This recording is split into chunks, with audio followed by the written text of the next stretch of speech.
এখন নীলাকাশ আর কাশফুলের শুভ্রতা, কড়া নাড়ছে সনাতন ধর্মাবলম্বীদের দুর্গোৎসবের ধ্বনি। তাই মন্দিরে মন্দিরে চলছে দেবী বন্দনার ব্যাপক প্রস্তুতি।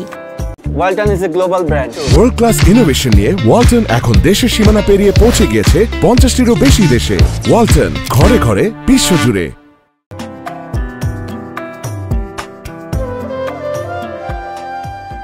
চট্টগ্রামে প্রতিমা তৈরির কাজ শেষ। এখন প্যান্ডেল নির্মাণ এবং সাজসজ্জার কাজে ব্যস্ত শিল্পী ও কারিগররা। নগরের শপিং মলগুলোতেও বাড়ছে ক্রেতাদের ভিড়। বিশেষ করে শাড়ি, পাঞ্জাবি, জুতা ও অলংকারের দোকানে চলছে জমজমাট বেচাকেনা। এদিকে খুলনা জেলা ও মহানগরে এবছর মোট 941টি মণ্ডপে দুর্গাপূজার আয়োজন করা হয়েছে।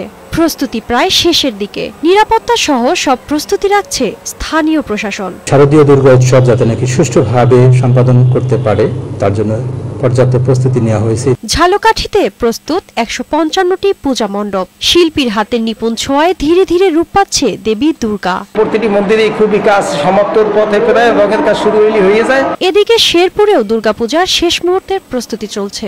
উৎসব ঘিরে মণ্ডপের আশেপাশে করা হচ্ছে সাজসজ্জার কাজ। প্রত্যেকটা মন্দিরে সিসি ক্যামেরা 75% সিসি ক্যামেরা লাগানো হয়েছে।